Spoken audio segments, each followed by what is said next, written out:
Hi, hello, my name is Gabio, and welcome to a new YouTube video. Today we're doing something really simple and very just like me going back into like what I want to do and go back to a softer, more like easier video to do. It's not scripted like I like to do, and it's basically just my comeback from this summer. We're going to talk about what happened, where I've been, how I'm doing, I guess, and all of that while redrawing some of my favorite characters, so the characters that are in the book that I'm writing, and talking a bit about them as we go along. So this is a chill video. You can just sit back, relax. I'm going to talk about my own characters and what I love about them, and then maybe a bit about my life. I don't know. We'll see. So let's first start with Astrid, which is where it all started. So this whole video started because my favorite artist, Corey Brickley, posted this exact picture on their Twitter. And the moment I saw this, it clicked. I'm like, I need to start playing with textures in my art, which I've already been doing, but it's just that Corey Brickley's art style and texture work is so crazy good. And the thing is, I've been meaning to try to incorporate more of like this kind of like muddled in my art. And then I realized that I know that Corey Brickley has a like Patreon where they put their brushes. So I did. I subscribed to Patreon. I have their brushes. I also, for those who don't know, Corey Brickley is my favorite artist. I've been talking about them a lot. They illustrated most of the books that I really liked from last year. So that's how I mainly like was confronted with their art, is through book illustrations. I also understand that now Corey Brickley is taking a hiatus from art, and I completely understand and support them, and they're off Twitter for now, and they're taking care of their mental health, and I wish them all of the best. That being said, I really love their art, and I wanted to experiment with their texture. So this is kind of like, this whole video and these art pieces are kind of me experimenting with these brushes, because I want to get better at like that style of art, because that's kind of where I want to go, truthfully, like a long time. So yeah, this is Astrid. I've talked about her a bunch before, but I restarted working on that book again. Basically, everything that I said before is now wrong and doesn't matter anymore. And yeah, the reason why I restarted completely working it is because I fell into the rabbit hole of Obsidian, which is a very fun app that I installed on my laptop, and it's basically a note-taking app, but that lets you create graphs that like relate things to each other. It's weird to explain, and I'm not good, and this is not sponsored because I'm not there, but like it's just really cool, and I really like it. And because I started working on it, I started with my Something Astral character, and so I wanted to be able to like talk about them, and then I just like fell back in love with those characters, and I decided that I was gonna rewrite a bunch of things because I still want to. So fair warning, this video is gonna be kind of spoilers about my novel, but that's fine. It's not gonna come out in the foreseeable future anyway. Worst case scenario, I'll scrub it off the internet when I publish it, I guess. But Astrid is the main character of Something Astral. If I had to like describe the plot of Something Astral very quickly and very easy to understand, Something Astral is the story of Astrid, a girl who has been feeling really depersonalized and very out of her own world, especially after the death of her parents. They didn't die at the same time. They just like, one of them got into a tragic car accident and the other just got cancer and died. Now it's been like a couple of years and she completely feels out of it, and she is going to therapy to try to see what is going on and why does she feel so like a background character in her own life. And that's where she meets the other characters that I'll talk about in a bit. One of those nights where she starts therapy is where she meets Abigail Kane, which is a criminal. She owns a bar, and she has tendency to be like she works in organized crime, let's say that like that. She is confronted with it, and then Abigail acts like they've known each other, but they don't. And then she has to figure out what her life is and why does a random criminal think of her like that. And so that's how this story starts, and that is Astrid, and I love her. Because I can spoil it, because I'm going to talk about it, she's not human. She is what we call an astral mage in that world, and so she has an astral form. Without going too much into detail, the story revolves around a god, an angry god, a revengeful god.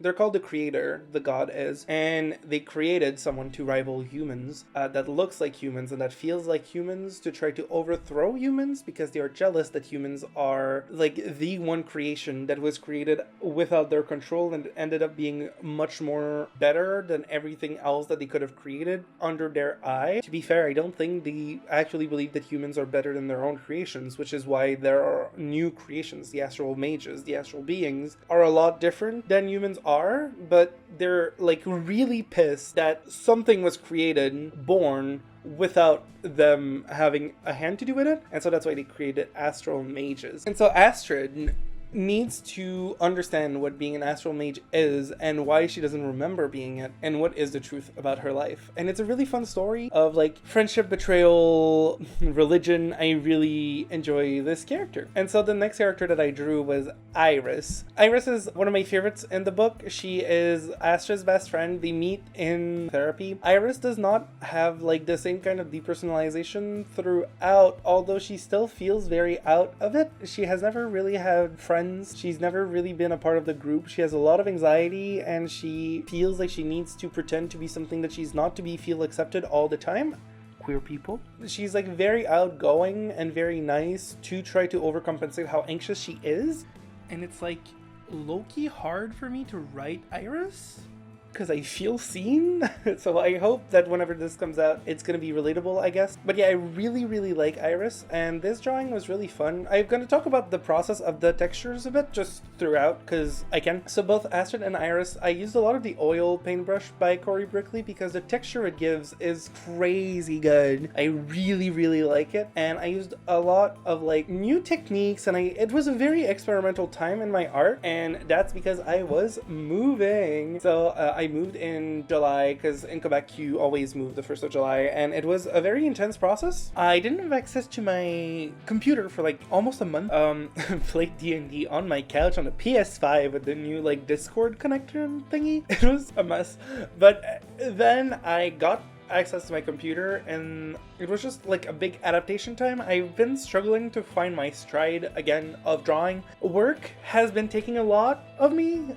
I work a 9 to 5 in customer service, so obviously I speak a lot every day and there's a lot going through my mind at all time. It makes it really hard sometimes to like sit down and draw. On the other hand, I've been taking a lot more time for myself, so to spend time writing, reading, playing video games, and like chill. I've been doing a lot of like chilling, which has been really good. It's just sad because I wanted to draw more and it's a bit harder in the current situation.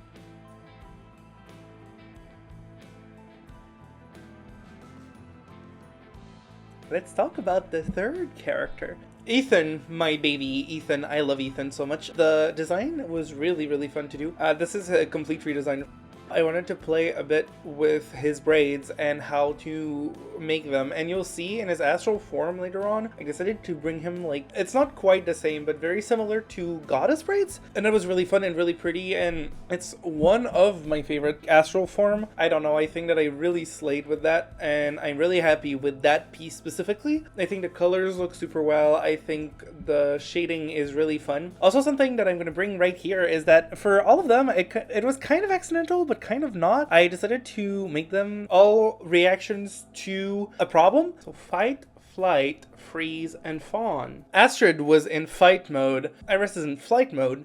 Ethan, in that case, is in freeze mode, and then Abby, the last one that we're gonna see, is in pawn mode, which is really interesting because that's kind of how they are. Like, it wasn't on purpose, but I kind of realized that all of these characters have very different ways of perceiving threats and reacting to them, and it was kind of accidentally how I represented them, and that was really fun to do. I am really proud of that piece. As I said, I think the colors look super good. Ethan is a character that during that current rewrite has changed a lot. He's always been like the shy, kind of reserved part of the group because there's a lot of societal things onto him as a character. First of all, he's not white in a mostly white cast, and Quebec City is the setting of the story, and so a lot of characters are just happen to be white, but he's not, and so there's that aspect, just like, not to go into socio-political shit, and it's not on purpose, but just like as a character, it makes sense for him to be a lot more like reserved and observant than the other characters, just because of the setting and how like he would react being in Quebec City. But also the fact that he's trans. At first it started by a thing that like I've always preferred to design girls, and like magical girls was the thing that I was always like into, and that was kind of how Something Astral started.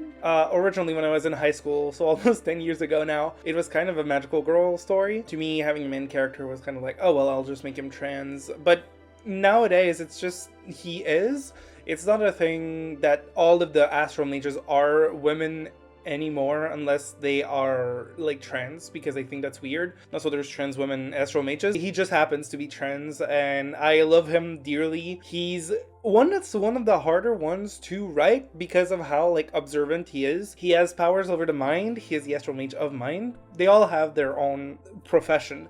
I'm not really good at explaining my book. At the same time, it's fine. I don't necessarily want to put everything like detailed. I'm just like spewing my information.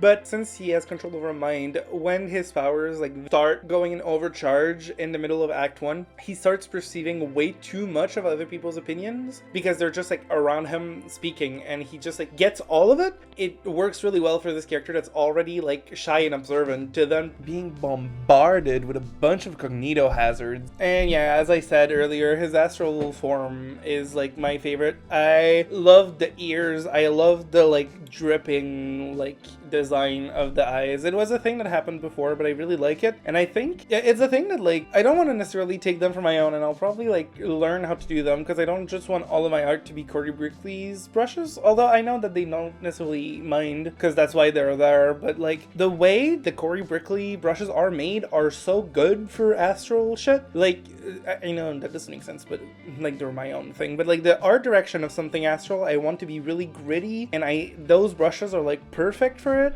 I want something astral to feel like overly colorful, but then like kind of oily and drippy and gross. I don't know if it's like some kind of like synesthesia that I have between like art directions and books, and like because a lot of times when I read a book, there's colors and imagery that come to mind, but not necessarily the typed words. Like I've talked about it in different like book reviews. For example, one of my favorite books of all time, Hell Followed With Us, to me is very orange, yellow, and pink, and the official colors are very red and green, but to me this is like viscerally like fat and pink and like colors. And it's the same thing with like Angels Before Man, to me, is very burgundy. It's just like a thing my brain does, and something that I'm trying to do with something astral is to represent it at being very dark blue and gritty. And I think that those brushes work perfectly for what I'm trying to do with that art direction. And then the last I did is Abby. On Abby's side, I started with the astral mage part because it was a lot harder for me to conceptualize. Every time I've designed Abigail in her astral form, she's basically changed design completely. She changed a lot this time around. Abby used to be like a gangster, like a crime boss, lord type of character. And during my other rewrite, I tried to rewrite it as being like more like a gang leader that's part of another organized crime. And this time I really simplified it. She just owns a bar. She has men that work for her to do nefarious shit, get money. It's kind of unclear because she doesn't want it to be clear. And that's like perfect to me. Like she will dabble in drugs and stuff without like partaking. A part of the notes that I have that's really interesting is that I want her to be like a drug lord that is just like rationalizing it by thinking that like at least that she knows that she doesn't spike her shit. So if like she propagates drugs, it's fine because she knows that they're safe. She also has a tendency, she hates men. She is a misandrist, not necessarily like violently or anything. She's just not someone that cares about men. Like she's attracted by them like romantically, sexually, and stuff like that as much as she is to women, but the idea of men as she has observed is really gross to her. Also, it's a minor spoiler, but Abby is the only one who fully remembers and fully knows that she's an astral mage and fully knows what that entails. And so she's the only one that knows that she's not human. So she's the only one that has the before and after and can notice that, like, societally, she doesn't like the idea of the patriarchy and how men are. That being said, she makes a best friend in the book called Twitch that is my baby boy too. He's not drawn in this series because 4 was where I needed to cut it. But I like him. He's great, and it's someone that she gets really attached to, which is interesting because, again, she generally does not like men and boys. So it's really interesting that, like, there's one that, like, caught her attention as being a positive force in her life. And then when I did the non-astral form, I had so much fun. I've been trying to design that green fucking dress so many times, but this time it's mostly designed following a Gigi Good TikTok, actually, and I just wanted her to slay and serve, and the backlighting is so cool. I don't know, I really like this piece. I think it's one of the best ones as well. These 4 pieces has really helped me just like sit back down and relearn my style and improve. And once again, I feel like for the past year I've every time I draw, I improve. And it's that one thing that I don't draw enough or a lot, but when I do stuff that I like, and that's always fun and reassuring and great. And so I'm really proud of these 4 pieces. I'm really proud of how far I'm going art-wise, and I hope that you like them. And now let's go on to the montage.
So as usual, thank you a lot for coming around. This is a really rambly video, but I wanted to sit down and ramble a bit before I go to my next short positive review, which is going to be Angels and Man. Yeah, I've been meaning, I finished reading it like in the summer, but once again, I didn't have time to like work on it. So I'm gonna go draw that really soon and work on it. You can find me on all my socials around the screen.